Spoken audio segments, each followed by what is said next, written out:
Are you frustrated with your iPhone not downloading your pictures or videos? Or is it just continuing to run out of memory, less and less memory? And when you try to download your pictures, you can't find out why or figure out how to stop it? Well, I was in that same boat with you. And hi, my name's Angel, by the way. Boy, it's been over a year. I've been frustrated with my iPhone 11. That's what I'm talking to you on right now. But woohoo, I have had a very successful day. And I want to share that success with you because maybe it can save you from some frustration, or at least just get you quicker into that frustrating bit or deciding if you want to deal with it or not. So if you are a Windows/Android type of person and you have an iPhone for some reason, as I do. I actually got the iPhone for this app initially, and I love the camera and the video capability of an iPhone compared to an Android. I think most of us would agree they tend to be better, but the problem is when you go to interface with anything on your regular computer, which in my case is a Windows-based system, and I do most of my workflow on the computer. So I'm used to downloading my pictures off of my phone and my videos on into folders in my PC through a USB cord, and then doing whatever I want to do with them there. So usually that's quite easy. However, the iPhone has created just layer upon layer upon layer of a little bit less easiness for me.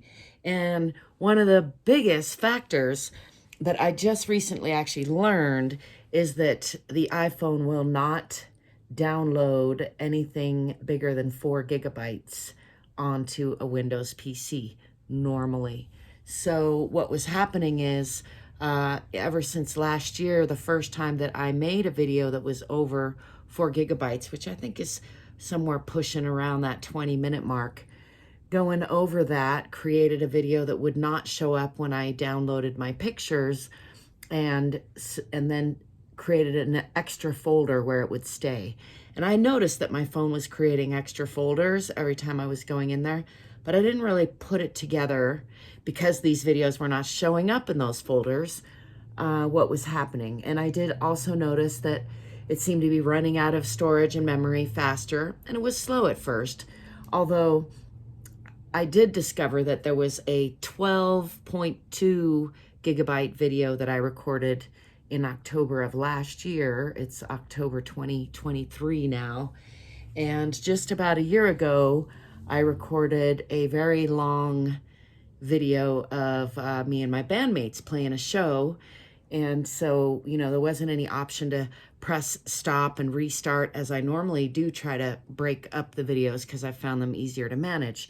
So I had recorded this long video, and then it had just sort of disappeared from my ability to do anything with it, which was happening every now and then, and was just going into this mental basket of shit's fucked up and it's not working right. And so I wasn't really trying to figure it out necessarily, although I'd spent some time trying to figure it out. But I don't know if it's just me or the world or, the aging process, but it seems like, it's just become par for course. And I try not to spin my wheels too often worrying about stuff that I don't understand or can't fix. So I had postponed and kicked it down the road until recently it got so bad that my phone just would not even, it had like less than 2 gigabytes of storage left on what should have been like a 64 gigabyte,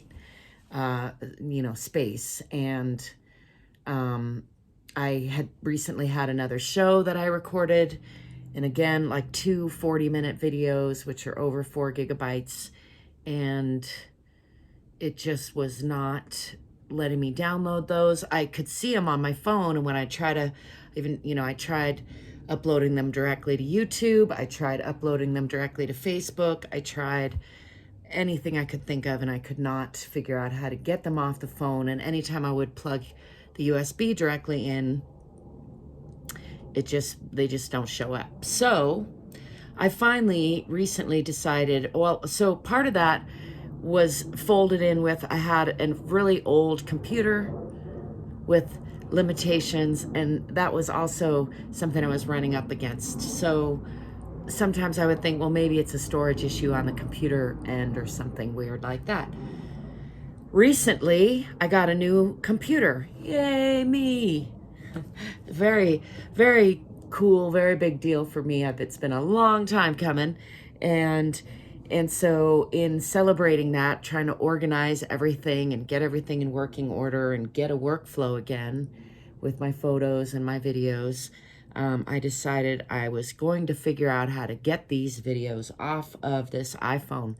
So I did quite a bit of research. I'm talking hours yesterday and probably another hour today, of, you know, looking at videos, reading articles, downloading various things that didn't work. I tried airdropping for some reason. Nay, she say, there's no airdropping. I've tried, what have I tried? I tried iTunes, and that took me a long time. I was having really a hard time because, again, my PC doesn't like the interface with anything, and I have a hard, like, it keeps making me change passwords, and then I've changed it so many times I don't even remember what they are half the time. I'm getting them confused. I don't know if you feel me again, or if it's just me. Let me know in the comments if you do. So today I think last night actually, I finally got iTunes onto my phone, but that didn't help. Nothing showed up in the iTunes, but it did seem to shift.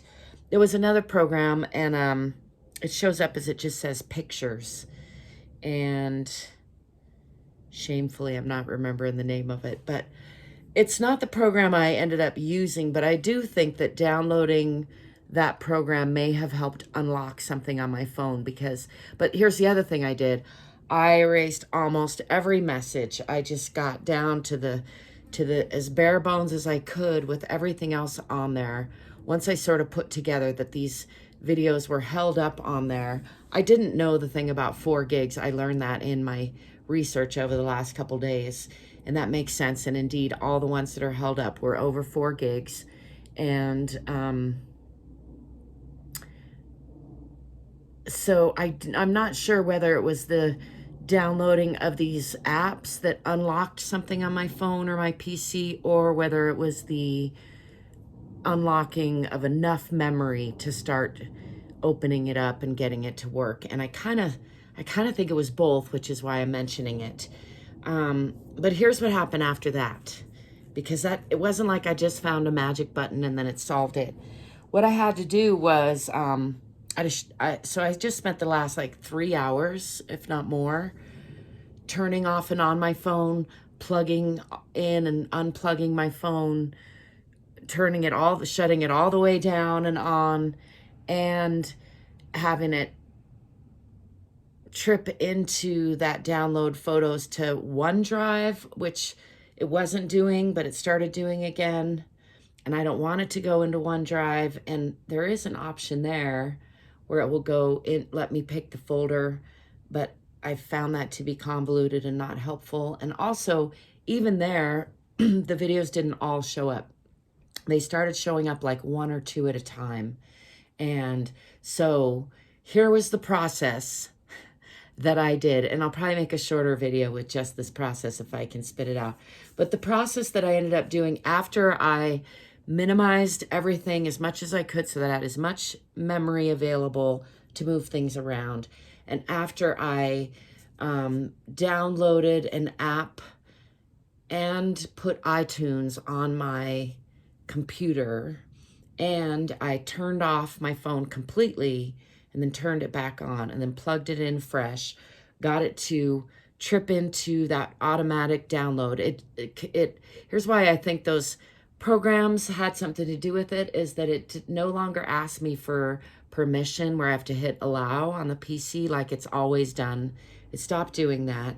And instead it goes right into this OneDrive download program, which I say no to that. And then I get it to show up like it usually does on my settings folder file. And when I click into the folders where those videos used to not show up, they finally started showing up. Not all of them, but one or two at a time. And one or two at a time, I was able to get them to copy. And well, actually I would hit, here's another little tip that doesn't make any sense, but it was what I found to be true, is if I just right click and highlight and then try to move it over, it would malfunction. But if I went up to the three little dots that used to be the home button and I hit select all, even if just one was showing up, and then I would right click that after it was highlighted and drag it over to the folder that I wanted it in, which I had to make sure was showing, and then select move here instead of copy here, and then it would one at a time move it over. It would malfunction on the second one if second one was even showing, and it made me do it a lot of times of turning it off and on, unplugging it, plugging it, re-tripping it. It froze up my whole brand new PC several times, and I had to unplug it and turn it off and then start over, and then it would freshly show me another. But just a little bit ago, I managed to get that longest one. I'm gonna go see how long that even was, but it was 12.2 gigabytes. That was the biggest one that I recorded over a year ago. And there were probably half a dozen others that were between 20 and 40 minutes long that were also over 4 gigabytes and that were holding up, or 45 minutes. Some of the band stuff was. Anyway, I'm super stoked to finally have gotten them off of the phone. It freed up 25 gigabytes on this phone. So that should allow me to make videos that are too long again, which I'm going to try not to do. I'm going to have a new little rule that I keep things under 20 minutes, I think, unless I figure out that this is a new way that I can consistently download things. I am looking forward to actually checking out those videos and now uploading them to YouTube. In some cases, some of them were band stuff that I wanted to work with. So yeah, it's nice to finally have access to that. It's nice to finally have the memory back on my phone. And I just wanted to share that because I really did spend a lot of time reading a lot of other things and not finding any solution. And the solution turned out to be like a lot of things all together, and also a lot of persistence and a lot of just like overcoming the ghost in the machine, as it might be called, because it really wasn't all that logical, other than clearly there's just a disconnect between the Windows system and the iOS system that creates just like constant friction is what it feels like. And yeah, tends to overwhelm both systems pretty frequently, it seems to me. All that said, I guess I should mention I'm working with a refurbed iPhone 11, and I've had it over a year, so that's part of it. But it started malfunctioning right away, and it's not the first iPhone I've had. I think they all have been refurbed. In fact, I'm sure of it, because they're expensive. And the computer I got is running Windows 11 on it right now. And so there you have that. Let me know if you have any questions, and or if you have any tips or tricks for anybody else who comes to this video that can help anyone else save some frustration and time in dealing with the iPhone Windows incompatibility issue. It really is frustrating for many of us. So yeah, along with that, the cord is like a consistent issue. And so don't touch it. Once you get it working, don't touch it. And also, if you're dealing with the long one, make sure you put like something on YouTube to play so that your computer doesn't go to sleep and make you have to start all over on that. There you have it. From me to you. Hope that helps somebody out there.